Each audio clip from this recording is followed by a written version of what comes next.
started a company called Railsfactory 8 years back, in 2006. There was one technology, Ruby on Rails, open source technology, which was very different from other technologies at that point. At that point there was Java, .NET, PHP. And there was one guy who built all of that and said, this is a better way of doing things.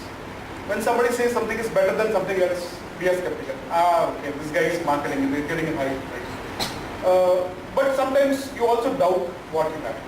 What if this product technology was better than what I'm doing now? Can it save me some time? Can we say something else, right? So I did try it, I did like it, but was not ready at that point. It was still kind of immature technology at that point. And over a period of time I was listening and following up what this technology was doing, what this team was doing, and new apps came. Twitter was built on Ruby on Rails. Basecamp was built on Ruby on Rails. Groupon was built on Ruby on Rails. Snapdeal.com in India is built on Ruby on Rails. Bigada had a music portal, it was built on Ruby on Rails. So a lot of apps, there are thousands of startups which built on Ruby on Rails, right? But these are the reasons stories. But in 2006, this technology announced in 2004, in 2006, I thought it was a good time to take plunge into it. And the one way to try yourself is actually doing it, right?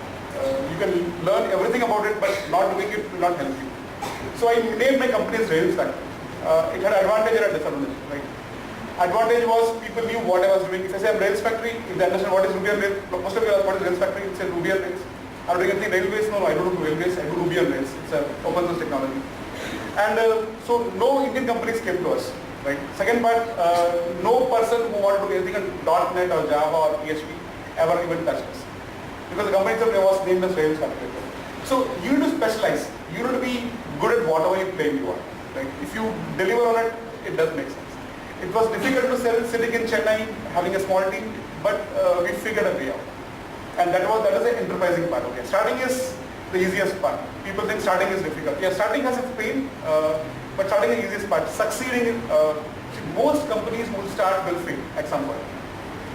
Even Fortune 500 companies in 1950, there are about the Fortune 500 companies, about 60% of them have vanished now.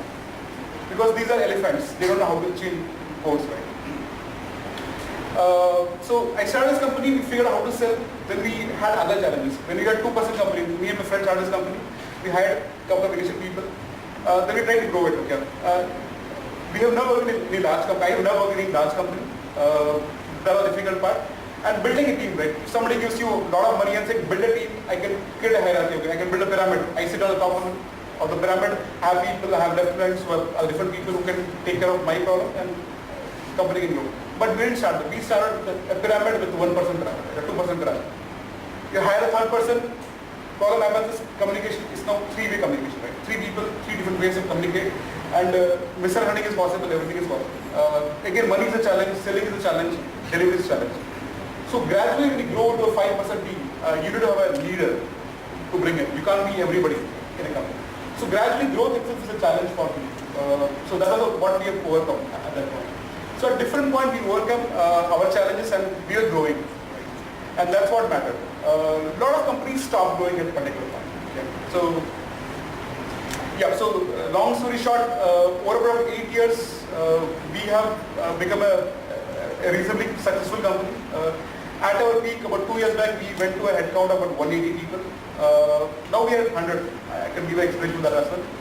But what we've done is, now we have an office in Sunnyvale. It's in Bay Area, Silicon Valley, right? We also have an office in Europe, in Zurich, in Switzerland. That's about it. Okay. So Railsfactory has become a successful company. Idea is, when you make a bigger company, when you start, you are the CEO, right? People think it's Chief Executive Officer, but what I would call myself is Chief Everything Officer. You are responsible for everything. You are responsible for the salaries, you are responsible for the rent, you are responsible for getting the customer, you are responsible for delivery. People ask you everything, right? And but in India, it's very difficult to be an entrepreneur. People want you, okay, go for a safe job, right? If you work in this company, you will get a bride or a groom who is better than you, and you can always get that part, right?